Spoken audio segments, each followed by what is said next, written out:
health.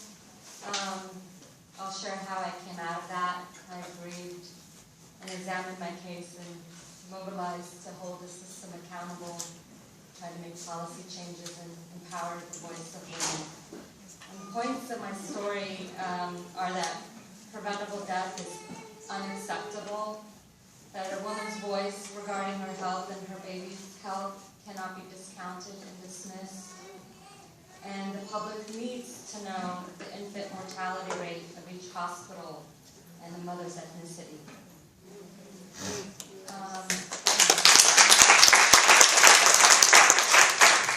Before I share my birth story with you, I'm going to share how my family came to America.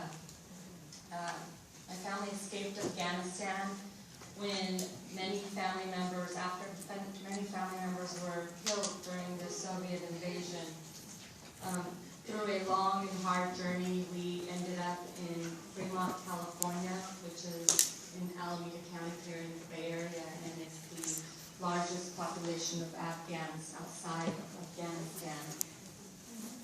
And the psychological impact of losing our country, our house, our financial stability, our way of life, and my parents' dignity has left us with deep pain, suffering, and many challenges, including mental health challenges in our community.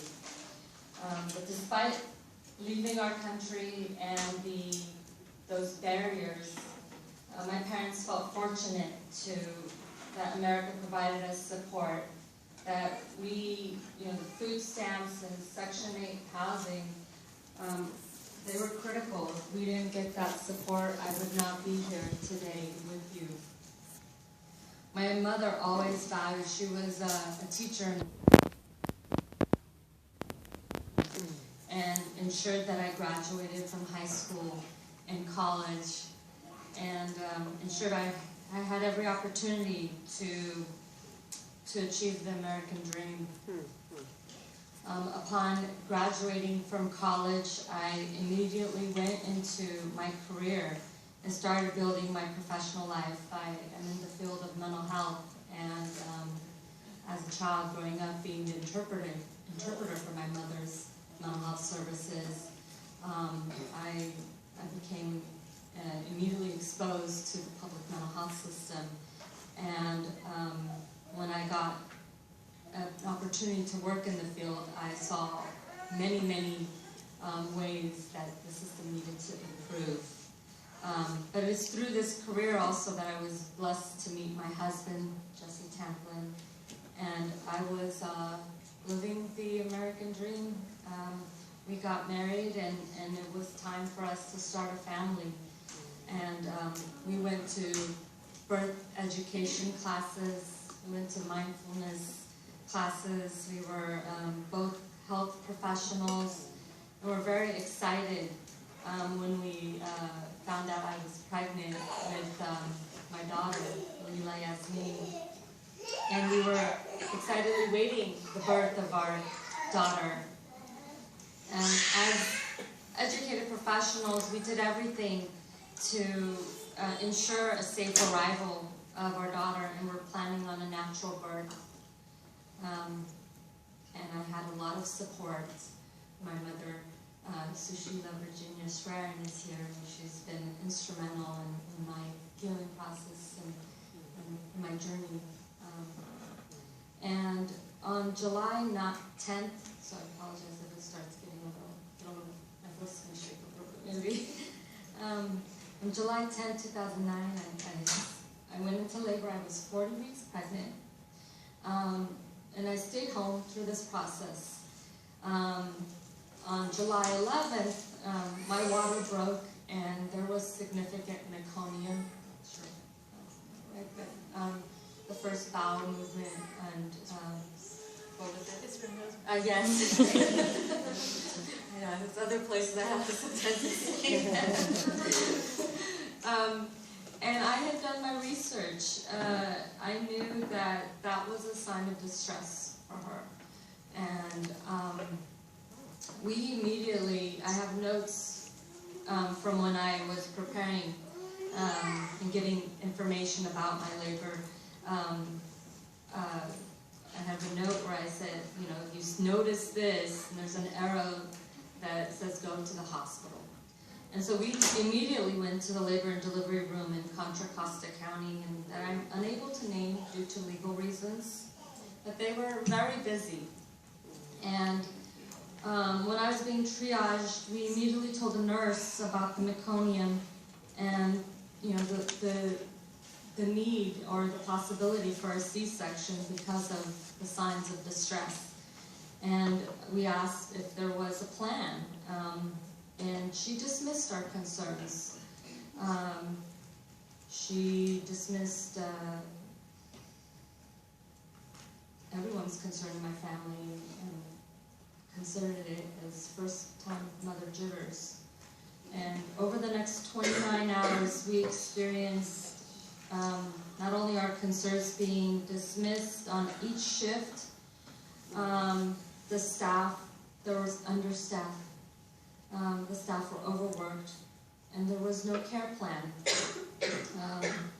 I remember being concerned about the risk of infection and telling the nurse there, you know, more meconium was, more water was coming out, and I said, this is really serious, and she said, you know, that, again, I had first mother jitters. When my husband and I were attempting to create a plan, it was dismissed. On the 29th hour, after her heart rate going down, me getting a fever, many things, many red flags. An embarrassing hour prior to, they had me on my hands and feet. I mean, it's just rocking back and forth, doing things that I never heard of doing to try to sustain her heart rate. And they finally rushed me into an emergency C-section, and we found out later that it was during shift change. That's the reason why they had an opportunity to, or why they delayed the C-section. And 3 days later, our baby angel died. She lived with us for 3 days, exactly 72 hours. You know, our daughter's death was preventable and was due to medical error. The legal system informed us that if our daughter would have survived with severe injury or remained on the respirator, we could have gone to court to hold the system accountable. However, wrongful death in California only costs the system $250,000 and is done in arbitration behind closed doors. And the majority of families settled under that amount. The process is horrible to relive, but we are fighters and we wanted to fight the system. This process, however, creates no incentives for the healthcare system to change their practice. If the infant mortality rate of my hospital was available, maybe my husband and I would have been informed and would not have let our concerns been dismissed and discounted, which resulted in the death of our daughter. And for transparency and accountability, this information needs to be available to the public and given to expecting parents during their prenatal care. This is the only way to ensure expecting parents can make informed decisions and hold the system accountable and eliminate preventable deaths. This is why I got involved in speaking up about this. This is why I'm speaking today for the first time about my birth experience, because I think the information, I went in there assuming the system knew what they were doing, and I was an advocate within the system already. I thought that I was getting midwifery care, and I was not. And, so I'm here just to think, you know, how can we get this information, your voice, our voice, to more women, to more people in our community, and also reverse the laws that are holding us back from speaking publicly and going, even after. It shouldn't be, once we hold the system accountable, then we can't speak, because the public doesn't know we're fighting. And those are things that I think are really important to advocate to change. Thank you. Yeah. I'm sure that everybody in this room joins me in thanking you for sharing your story today with us and for coming out of your tragic loss to work to try to prevent this from happening to other mothers and babies. Thank you.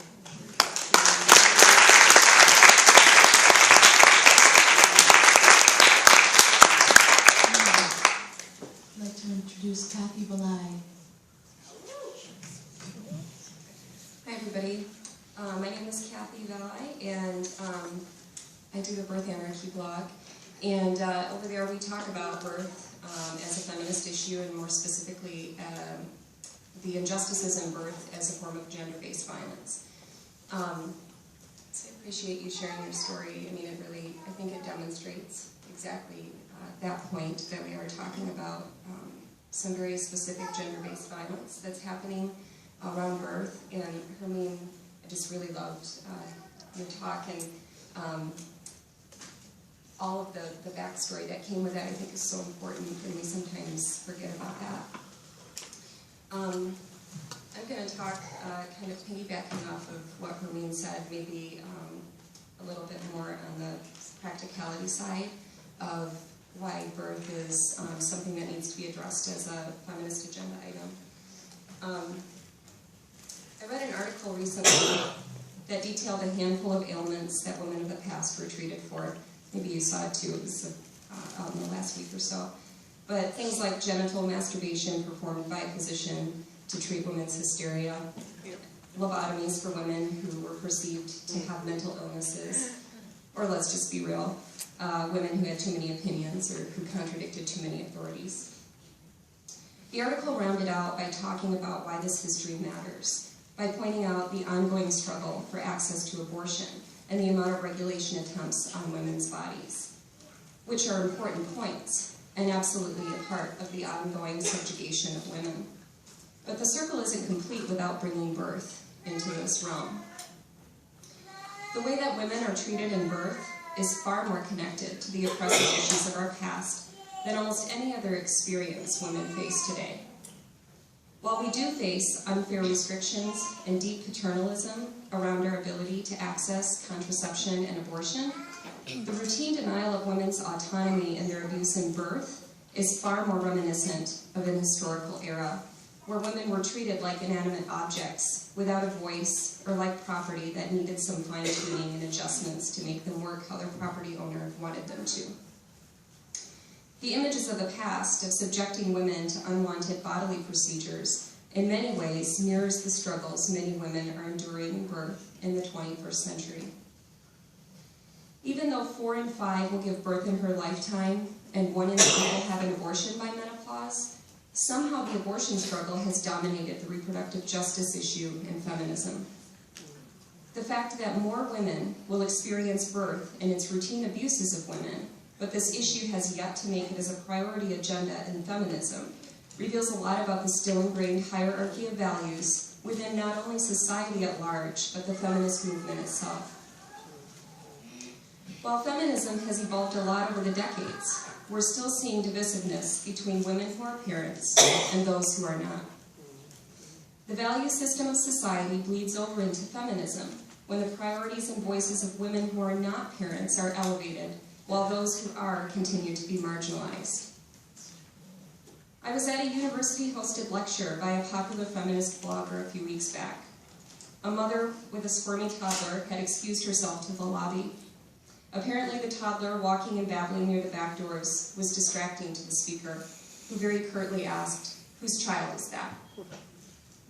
The mother timidly spoke up, apologized, and said that they could leave. The speaker agreed, "Yes, thank you." My heart completely cracked. What was this? Was I really sitting here at a feminist lecture where even here there was no space for the mother in the room? I mean, there's never really space for the mother and her child anywhere. not at the grocery counter, not at the library or the DMV or the doctor's office, and apparently not even at a feminist-led conversation about centralizing the voices of the marginalized.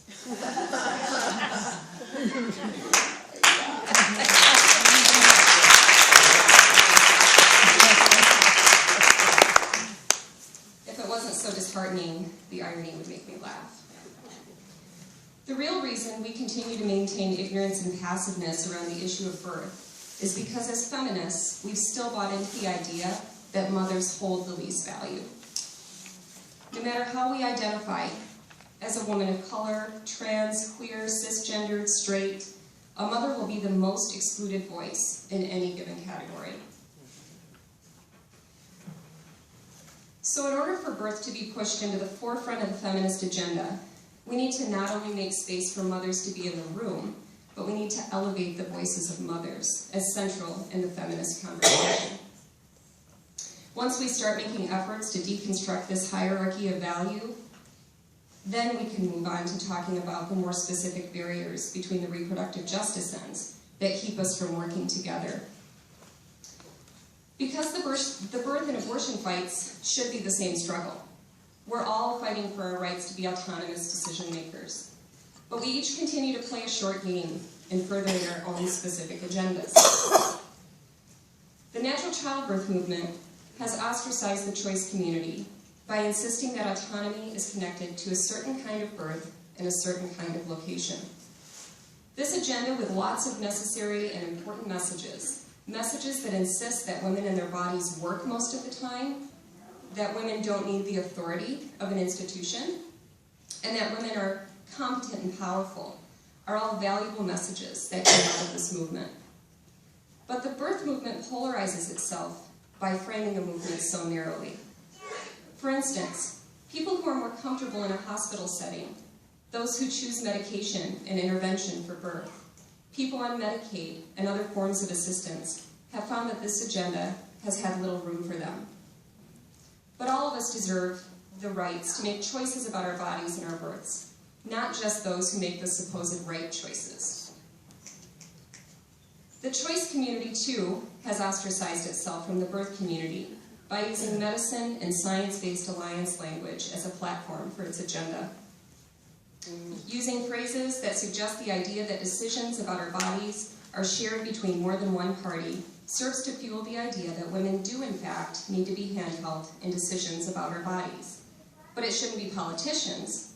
It should be an expert about women's bodies who help us come to good conclusions. Using quippy remarks to suggest that people without vaginas shouldn't be regulating vaginas, or that politicians aren't doctors, also misses the point. Vaginas aren't for regulating, no matter the genitalia.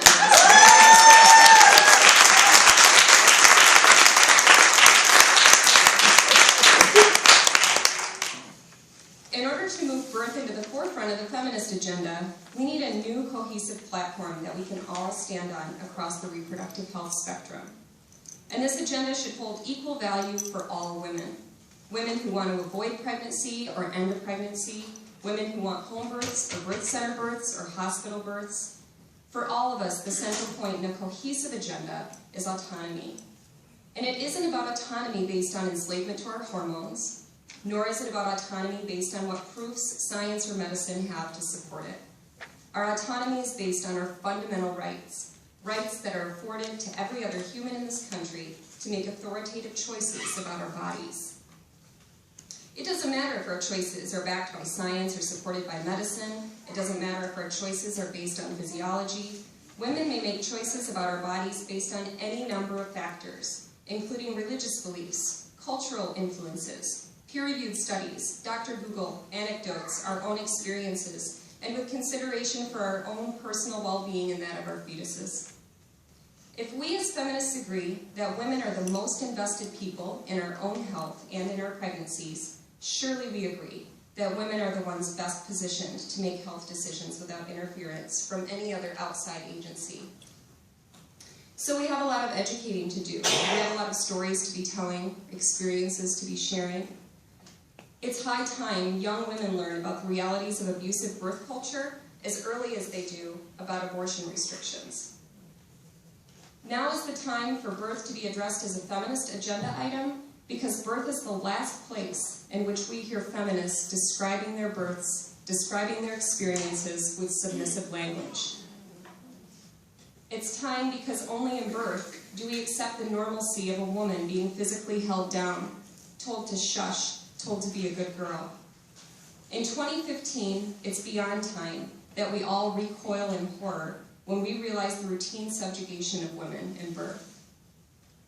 I mean, what a privilege it is to be part of a movement with these two and everybody in this room. I think we have some time now that we could open it up to questions and comments from the audience. Does anybody have anything they'd like to share, say, or ask? I do. There's microphones to the side. Okay.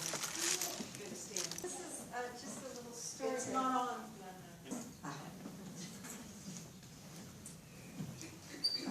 This is just a little story I heard from Deb Peterbaugh on the phone just recently, and I hope I have it right.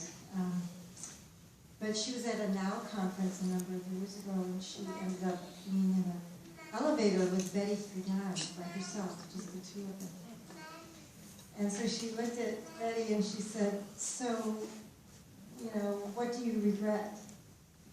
And Betty looked at her and said, "Well, we forgot about the children." Yeah. Thank you. Did you have a question over there? Did I see a hand up over in this quarter? Oh, I was just going to ask, can you tell us a little bit more about your blog and what subjects you're discussing on that? Sure. The blog is birthanarchy.com, and we address all of these issues that we're talking about here today and this weekend.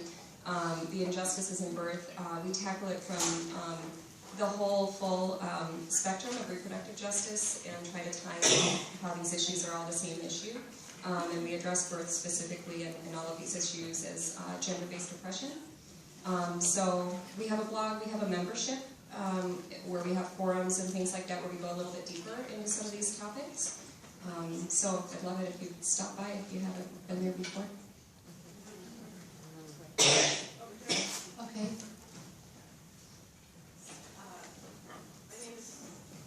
My name is Sue, and I'm actually not on.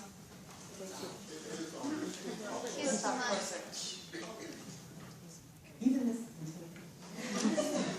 I love so much of what you say, but I am deeply saddened that you think that this is the first time birth is being addressed as part of feminism.